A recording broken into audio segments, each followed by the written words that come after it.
He literally is like slapping a kid, whack, and says, patriarchy made you cry.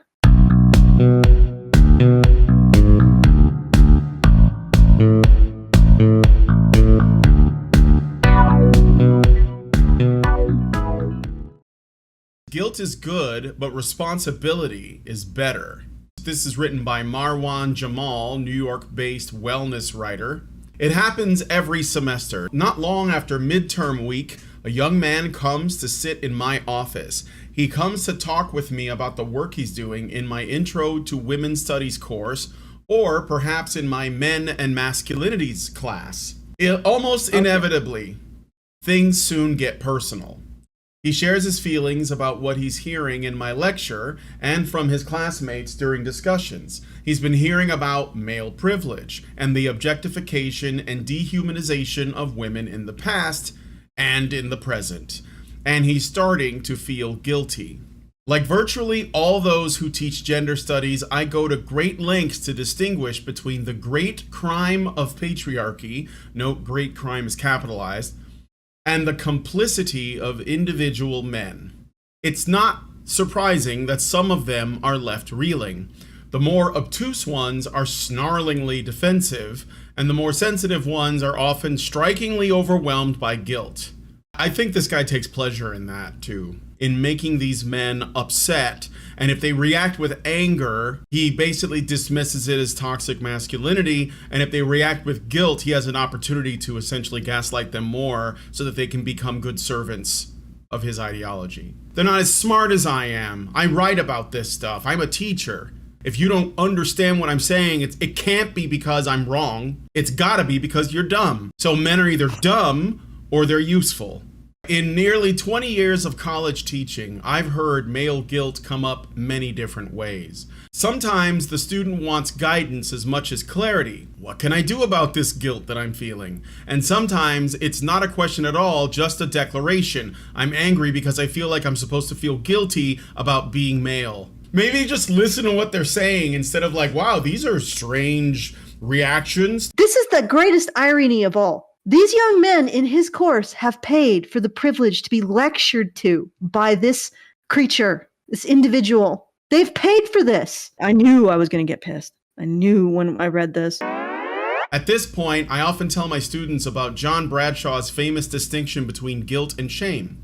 He writes, quote, "Guilt says I've made a mistake. Shame says I am a mistake. Guilt says what I did was not good. Shame says I am no good." Yes, that is the distinction. Now, do you make it? Because I'm guessing you don't. There's little good we can say about shame. It's soul corroding because the person suffering from shame comes to believe in his innate worthlessness. Guilt, on the other hand, is both necessary and useful. Guilt is about actions or the failure to act. Shame is about identity. When they come to talk about feeling guilt, or less often being made to feel guilty, my students are really talking about shame. Male shame is real. It's toxic.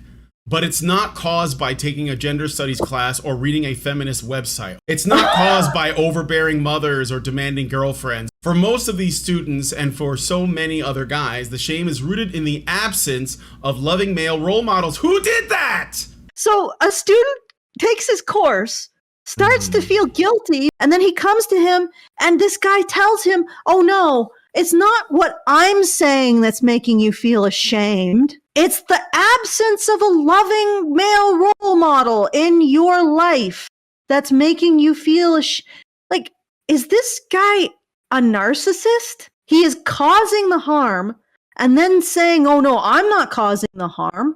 Yeah. You are to blame for the harm because you don't recognize me as a loving male mentor. I punch you because I love you.